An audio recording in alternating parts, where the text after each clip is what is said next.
Indesa calcula un crecimiento para el próximo año de 1%. CAF, 2%. Oxford Economics calcula un crecimiento de 1.9%. Elemente calcula un crecimiento de 2%. Ernesto Bazán, con su firma Ernesto Bazán, calcula un crecimiento de 1%. Sí, 5 análisis sobre las proyecciones económicas de Panamá nos ubican entre 1 y 2%. Es algo que tenemos que tomar en cuenta. Es una desaceleración a toda velocidad. Claro, no llegamos brutal a la recesión porque no estamos por debajo de cero, pero es una desaceleración grande si tomamos en cuenta que Panamá en los últimos años ha crecido Eso se refleja fuertemente en el empleo. Claro, local, eso se refleja en el empleo. Ahora, el elemento positivo. Don Hitler Cigarrista, con el Capital Financiero, director de capitalfinanciero.com, el periodista Hitler Cigarrista. Porque vamos a hablar un poco de economía. Guillermo, entre la semana pasada, en lo que en diferentes organismos dieron a conocer sus estimaciones de crecimiento para la economía panameña. Y ninguna sobrepasa el 2% sí. Este año.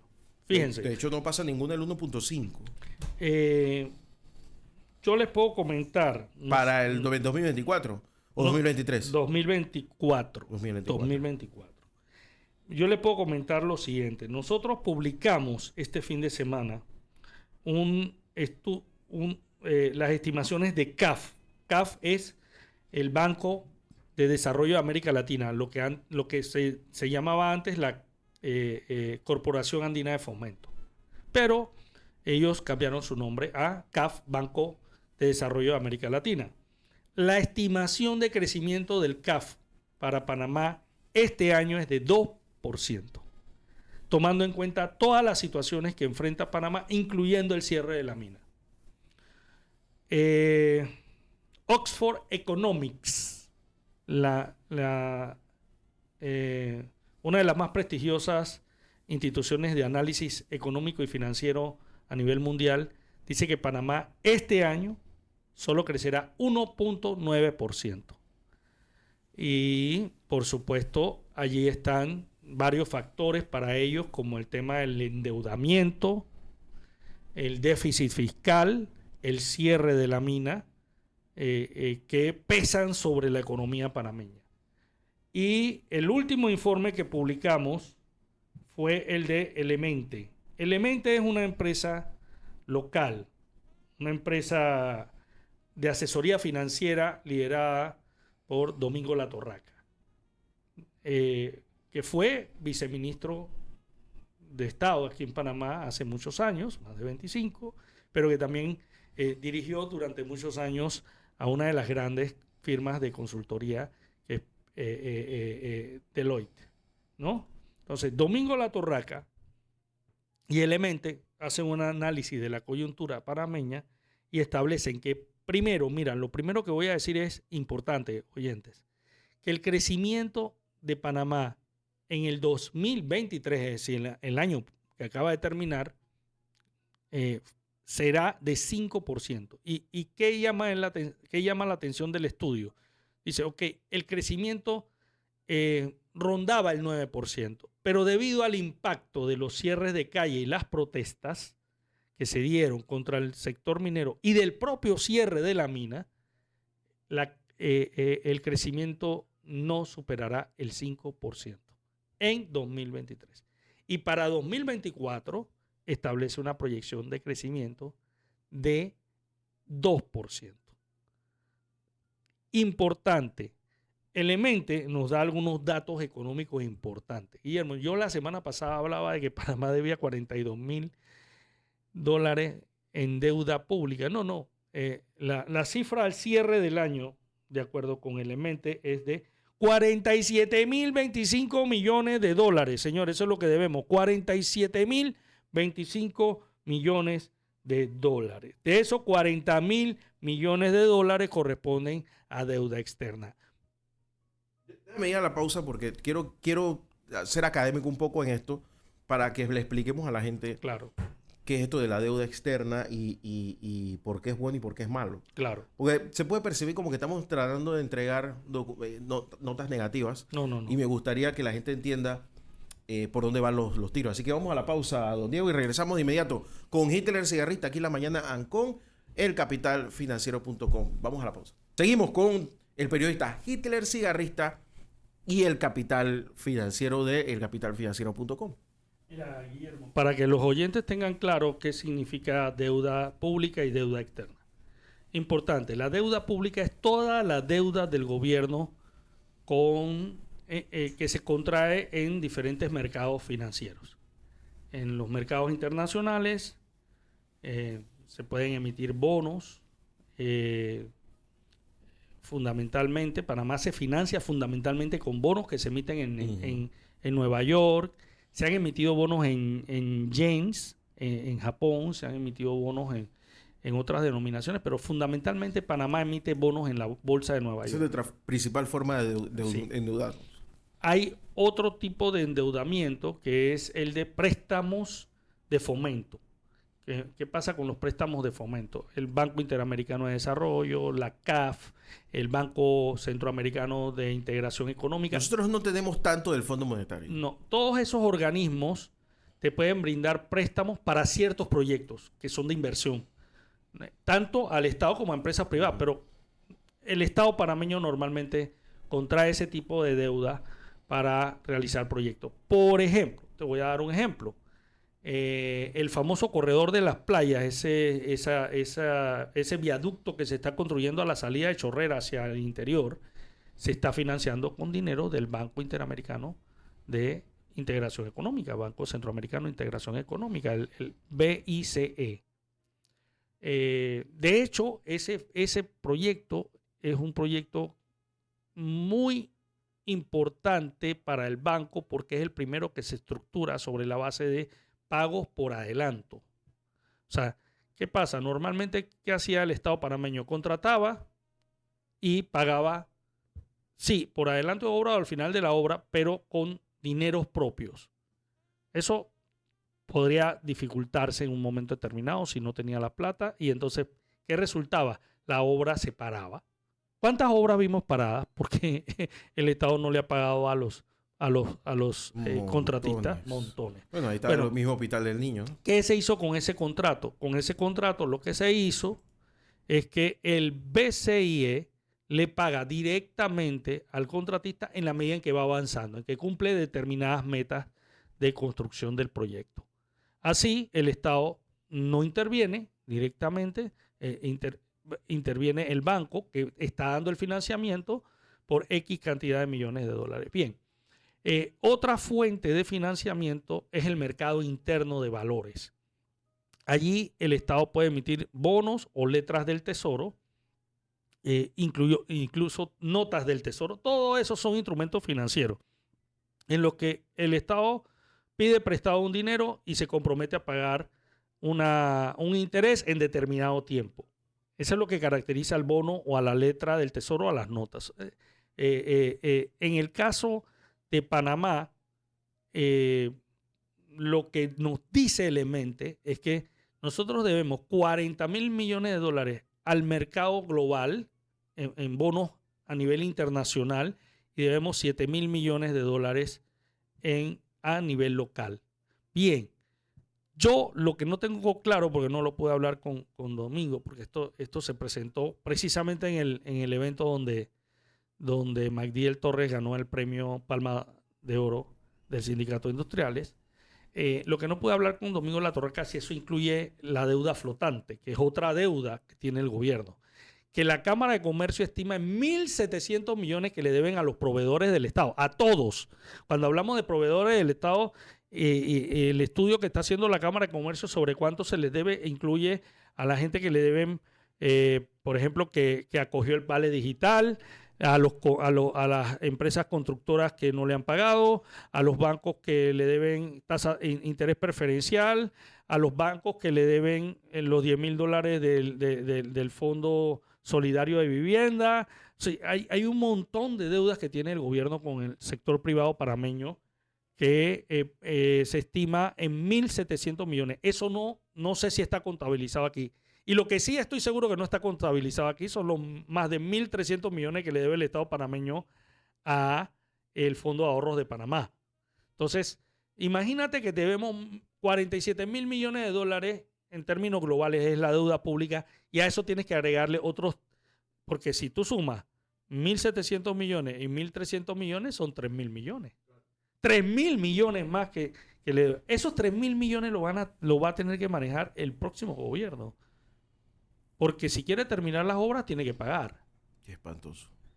Y en el caso del FAP, se está incumpliendo la ley al no entregarle al FAP los dineros que le corresponden de acuerdo a la norma que establece cómo y cuánto se debe transferir a ese ahorro nacional. Entonces son más de 1.300 millones, Guillermo. Sinceramente, esta es una situación muy difícil financieramente para cualquiera. Mira, yo a veces me quedo pensando si nosotros deberíamos preguntarle a los candidatos presidenciales si realmente quieren ser presidentes con esta situación financiera y fiscal. O sea, porque uno de los grandes problemas que tiene Panamá, Guillermo, es que nosotros no hemos logrado tener un sistema fiscal eficiente, sí, que se cobren y se paguen los impuestos correspondientes. Aquí hay una evasión, subdeclaración, etcétera.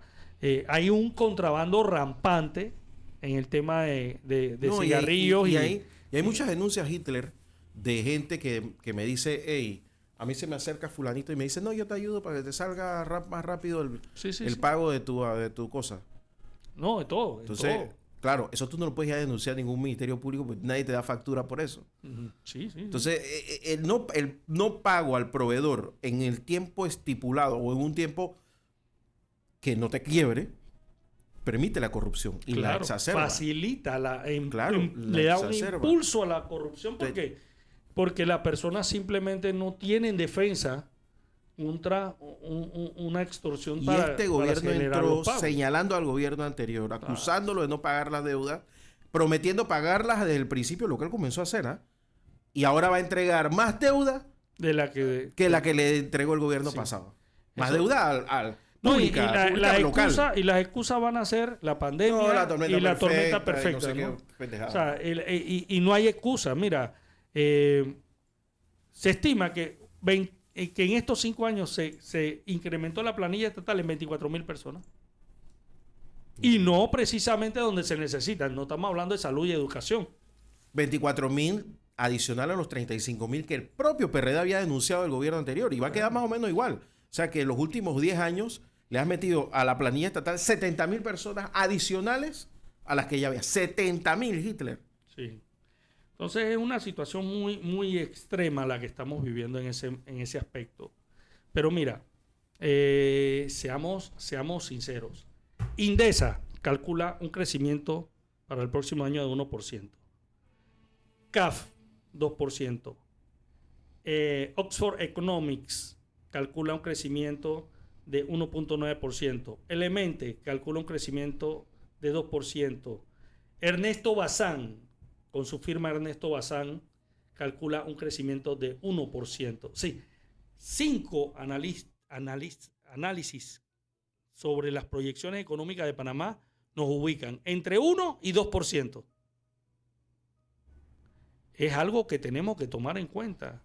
Claro, es una desaceleración a toda velocidad. Claro, no llegamos brutal a la recesión porque no estamos en menos cero, por debajo de cero, pero es una desaceleración grande si tomamos en cuenta que Panamá en los últimos años ha crecido eso se refleja fuertemente en el empleo. Claro, eso se refleja en el empleo. Ahora, el elemento positivo, según Elemento, es que la inversión extranjera se venía recuperando el año pasado. Ahora, hay que ver qué impacto va a tener el cierre de la mina en la inversión extranjera directa.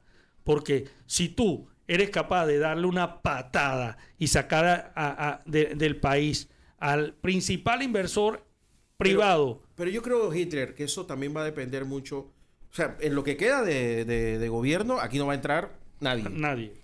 Eso tiene la seguridad. Sí. De hecho, es un milagro que no salgan huyendo. Es un milagro, porque tengo entendido que ahora mismo todo está como... Habrá que averiguar cuánto han salido huyendo. Porque... no tengo por lo menos yo, pues, no sé si tú te voy a dejar esa tarea. No tengo así una cifra alarmante. Sí sé que algún par se han ido, pero no tengo una cifra alarmante. Pero de que aquí no está entrando nadie. Eso sí, a nuestros competidores sí están llegando mucho. Lo que sí te digo es que creo que van a esperar a el nuevo gobierno. Sí, muchas empresas, lo que pasa también en esta época de elecciones, muchas empresas, mira, el gran problema es el siguiente, muchas empresas ponen en stand-by cualquier proyecto de inversión, expansión, Incluso crecimiento. creo que nos conviene que tengamos elecciones este año, porque si este desastre hubiera pasado hace 2 años, Sí. Para tener el ingreso de inversión extranjera parado 2 años en un país como este, es mortal. Sí, pero bueno, es una situación bien complicada la que vamos a enfrentar este año, Guillermo. Yo vengo advirtiendo a la gente que ahorre, que planifique bien sus inversiones, que ahorre, porque la situación no va a ser fácil. El próximo gobierno tiene que poner de canciller a un vendedor. Sí, señor. No un diplomático de esos que se escuda y se mete en su oficina y solamente va a recibir. Un vendedor. Un tipo que vaya a vender al país. Tú no puedes tener un canciller que nada más es monotemático. La frontera y la migración. Eso no puede ser. Eso sirve para un asesor o para alguien que quiere trabajar en la ONU. No, para eso tú nombras un viceministro dedicado a ese tema, nada más. Ya. Un viceministro especial que lo puedes hacer. Está dedicado al tema de la migración y cosas. No te quiero ni ver por aquí, vete, múdate a Darien. Y se acabó. Ya, se acabó. Pero bueno, oye, Guillermo, otra noticia que hemos publicado este fin de semana y que me parece que es muy interesante fue una noticia que desarrollamos con una conversación con el expresidente de la República, Martín Torrijos. Cuando yo digo presidente es porque fue presidente y a uno se le queda eso de llamarlo presidente, como a Ricardo Martinelli o a Juan Carlos Varela. Uno lo llama presidente. Igual que a Mireya Moscoso, le dice presidenta, por respeto, ¿no? Bien, aunque el respeto se ha perdido mucho en Panamá, ¿no? Sí. Oye, te iba a comentar, mira, Martín Torrijos propone una nueva ampliación al canal de Panamá. Y él plantea que esto es urgente para evitar que Panamá pierda su liderazgo regional en temas logísticos. Sí, señor. Esto es lo que propone Martín Torrijos. Él habla de que, bueno, Panamá no puede dejarse ganar el mandado por los países vecinos.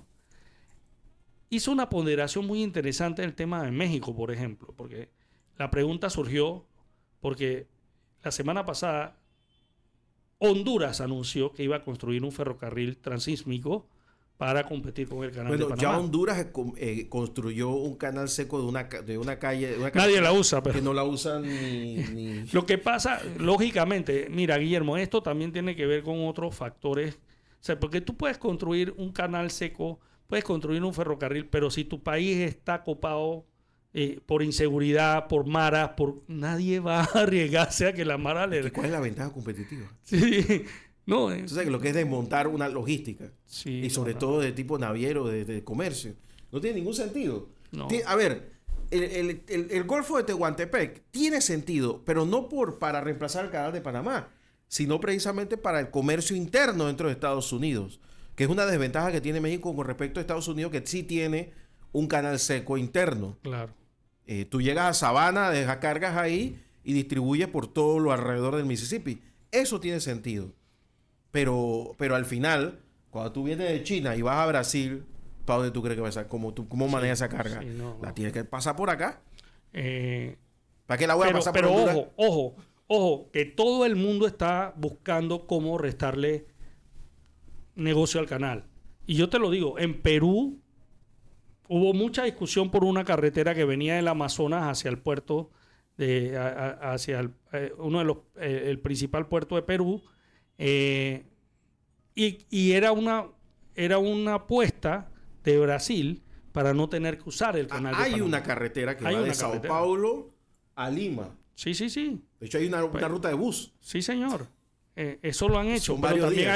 hay un puerto fluvial que está en el Amazonas, claro, en el lado de Brasil, y hay otro puerto en el lado de Perú para recibir carga, solo para carga, no para personas, para carga. Entonces todo el mundo está tratando de competir con Panamá. Ahora, Martín Torrijos me explicó en la conversación que tuvimos, decía que México está planificando, por ejemplo, con su ferrocarril transísmico mover 1.5 millones de contenedores al año. Y Martín Torrijos dice, y el canal y Panamá mueven eso en 10 días. Claro. Entonces, no hay competencia, sí, pero si México te roba una parte, si Colombia te roba otra, Cartagena te puede robar otro pedazo. Si Perú te roba otra y Honduras te roba otra, ojo, el pastel se hace más chico. Uh-huh. Entonces, yo sí entiendo lo que plantea el expresidente Torrijos de, bueno, frente a este tema, lo que nosotros tenemos que... y lo otro que plantea es que ya el canal, el tercer juego de esclusas está... ¿Cuándo conversaste con él? Eso fue la semana pasada. Uh-huh. Martín Torrijos decía, ya el canal, la ampliación que se hizo, está siendo utilizada en un 80% de su capacidad.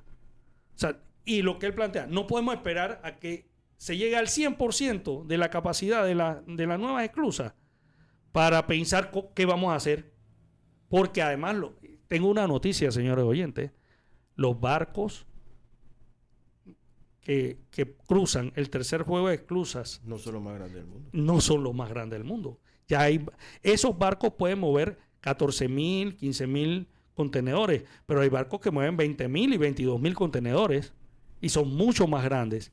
Entonces, toda esta discusión de qué vamos a hacer con el agua también tiene que pasar por qué vamos a hacer con el canal. Ahora, la pregunta es, ¿va a crecer el comercio mundial en las próximas décadas al punto de que... porque ¿cuántos barcos hay de ese tamaño? 36, 50 en el mundo. Pero sí, pero siguen construyéndose. Claro, pero según 2 o 3 al año. Por eso te digo. Bueno, pero imagínate que Yo no haría un cuarto juego de esclusa para 30 barcos en los próximos 10 años. No, pero te va a ocurrir lo mismo que con el juego de esclusas original. Va a llegar un momento en que vas a tener que meter 2 barcos en la misma esclusa para poder, ¿tú me entiendes?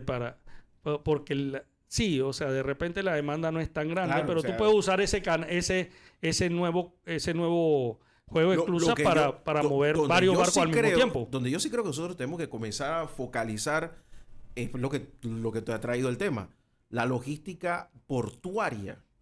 Sí. Esa es la que nosotros tenemos que evitar. Bueno, Torrijos propone otra cosa también. Propone que el canal de Panamá compre a petroterminales para construir un puerto de contenedores en Charco Azul y un puerto de contenedores en ¿Eso está funcionando? Sí, petroterminales está funcionando. La gente no sabe, pero existe. Existe y opera. ¿El oleoducto todavía funciona? Sí, señor. Está 100% o sea que está ahí, funcional. Pero no sabías que funcionaba. 100% funcional y opera. ¿Y qué puerto está del otro lado? ¿Es Barú? Bueno, en el otro puerto, no, él propone que no sea Barú. Pero ahora mismo llega a Barú. Sí. Entonces, pero ¿qué pasa?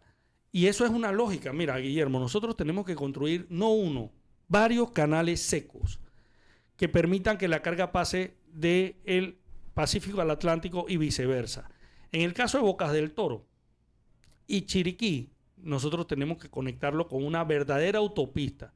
La otra cosa que propone Torrijos es una autopista de carga que vaya solo para carga. Ojo, para aclararlo, oyentes. Allí no se movería autos particulares, personas. Se movería carga. Ahora, eso ya lo intentó la autoridad del Canal de Panamá. Hay una autopista que conecta el área de Cocolí, creo que se llama, con la autopista allá con el Puente Centenario. Pero no resultó porque la tarifa que el canal quiere cobrar por contenedor es muy alta. Entonces los conductores que prefieren tomar todo el camino hasta Arraiján y luego conectarse a la vía Centenario. Mira, el desperdicio de combustible y todo eso de tiempo, todo lo que eso significa. O sea, habría que hacer bien los cálculos, pero aparentemente es más económico y más rentable hacer todo ese giro ir hasta Arraiján y volver a regresar por el Puente Centenario para tomar la autopista hacia Colón, que tomar la autopista que construyó el canal. Nosotros deberíamos tener mucha más iniciativa. Yo no sé si... Bueno, tú has hablado con otros candidatos, ¿no? Pero Sería bueno tener como un resumen económico de todos.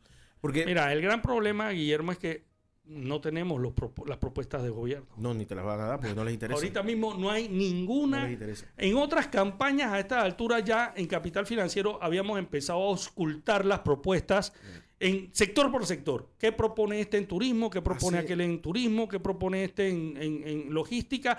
Y se podía, y le entregábamos al lector por área temática un análisis comparativo de lo que cada uno proponía. Mira, hace unos años, creo que fue el 2010, me invitó, estaba en San José, y me invitó, la última vez que fui a San José creo, me invitó el expresidente Rafael Ángel Candero a su casa a comer. Y ese día estaba también ahí el expresidente de Guatemala, Vinicio Cerezo, que yo conozco también hace muchos años, y que a algunas personas pues les gustaría verlo preso, pero ese es otro tema. Y Vinicio tiene una cosa, que él es muy él tiene un bote, un velero grande, y a él le gusta estar dando vueltas. Y él me contaba que el problema que él tiene cuando sale de Guatemala es que no tiene puerto de llegar, o sea, solamente tiene en Costa Rica, en Punta Arenas, pero hay una cosa muy chiquita, un puerto muy chiquito, él tiene que venir hasta Panamá, dice. Entonces, siempre le ha llamado la atención ese problema logístico que tiene Centroamérica, incluso para botes pequeños. O sea, no hay un desarrollo marítimo en ninguna de las costas real de Centroamérica. Y ahí es donde Panamá puede tomar una iniciativa de líder regional, donde nosotros, en vez de estar con esta cosa de... Yo me acuerdo cuando, ¿te acuerdas de la iniciativa Puebla-Panamá? Sí. De que expandir las carreteras nacionales, creo que era medio metro, una cosa así. Y ni siquiera eso se pudo hacer bien. Y ya tomar en serio esto de tener un tren que no solamente llega a David, sino que llega a la frontera. Centroamérica, de manera de que beneficie. La primera etapa del tren no debe llegar a David, debe llegar a la frontera. Claro. En vez de estar inventando locuras en Honduras y en El Salvador, de que vamos a hacer un canal, no sé qué. Brother, ya aquí nosotros tenemos los puertos. Te vamos a mandar la carga que te llegue en el día y te es más rápido y es más fácil y más barato. Y mira, Guillermo, siempre se piensan cosas como, bueno, es que no podemos hacerlo porque vamos a afectar a los transportistas. Lo siento. Así es el desarrollo, así es el crecimiento. Te tienes que transformar. De repente, tú sabes, ya no esperar la carga en Panamá, sino esperarla en la frontera para llevarla a Centroamérica. Y va a llegar el momento en que esa carga va a ir hasta San José y después va a ir hasta Managua y después, o sea, porque estos desarrollos de infraestructura, mire, Centroamérica está totalmente desconectada. Totalmente desconectada. Y eso encarece el comercio. Centroamérica depende completamente regional del Canal de Panamá. Completamente. Cada vez que tú cierras la frontera, el paso que sea, desabasteces buena parte de Centroamérica. Es un desastre. Lo que pasa es que no se habla mucho de eso, pero es un verdadero desastre. Por eso te decía que, si el desarrollo europeo, todo ese montón de cosas que permite que tú vayas de Madrid a Barcelona en el AVE a ver los juegos de fútbol. Claro. Todo eso se pagó con un chequezón gigantesco que le llamaban el cheque europeo, que ahora administra el Banco Central Europeo. Sí. Y toda esa infraestructura se pagó. ¿Pero para qué? Se pagó precisamente para un desarrollo parejo de Europa. Entonces, ¿por qué no podemos hacer un pool para desarrollar Centroamérica? Pero además hay 5 años. Pero además hay fuentes de financiamiento externa. Está el proyecto de la Franja y la Ruta de China, pero también Estados Unidos podría... Si no quiere que eso lo desarrollen los chinos, pues poner el dinero correspondiente. Acá a Estados Unidos. China dice que me paga todo esto. ¿Tú qué dices? Como digan, dile a los chinos que lo hagan. Lo hacemos con los chinos. Sí. Y que no vengan a llorar después. Mira, ahora, quiero cerrar el último minuto, Guillermo, con una buena noticia. Porque no todo debe ser noticias preocupantes, alarmantes. Yo creo que la noticia de lo que plantea el presidente Torrijos es muy interesante. Pero fíjate. Este fin de semana llegaron a Panamá unos 4 cruceros. Arribaron a Colón. También hubo cruceros que arribaron aquí en la terminal de cruceros de Amador. Se estima que fueron más de 3.000 turistas visitando nuestro país a través de este fin de semana. Entonces yo quiero destacar que esto es muy positivo para nosotros, pero nosotros todavía no hemos sabido cómo sacarle mayor provecho a esos turistas. no todos compran, no todos van, o sea, no puede ser que los turistas lleguen y no haya nada que ofrecerles. En Colón, pues algunos van a tours que los llevan a Portobelo, al Fuerte San Lorenzo, algunos de estos lugares históricos, pero la misma ciudad no tiene las condiciones para atender esos turistas. En el caso de la ciudad de Panamá, el tema de la conectividad es un tema que hay que resolver. Mira, Guillermo, yo debo decir algo, a mí me frustró ver a las autoridades del gobierno hablando, haciendo una inspección y alabando que el puente que va a conectar a la cinta costera 3 con Amador ya estaba listo. Sí, pero ese puente está listo, pero las calles no. Eso es como cuando la señora Mireya Moscoso inauguró el puente Centenario, que estaba el puente, pero no tenía vía de acceso. O sea, una obra se debe inaugurar cuando la obra está operativa y la gente puede utilizarla.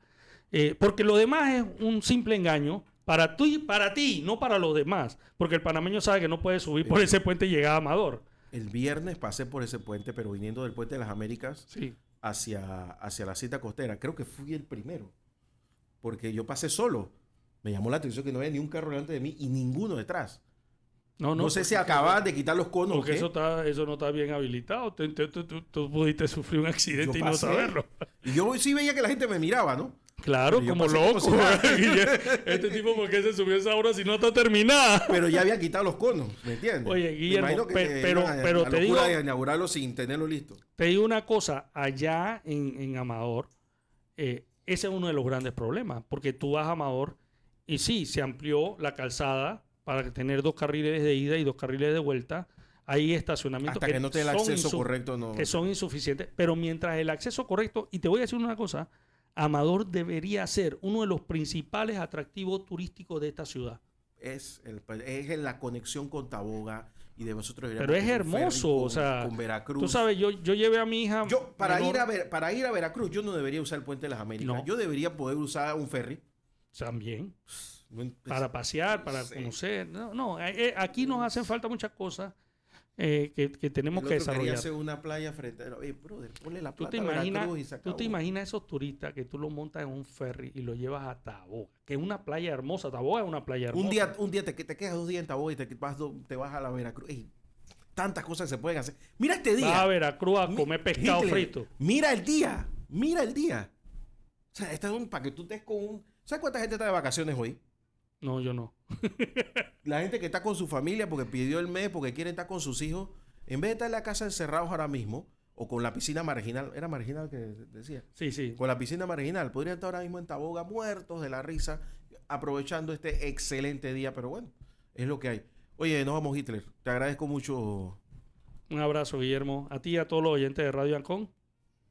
Vamos a la pausa y regresamos aquí en La Mañana Ancón por Radio Ancón.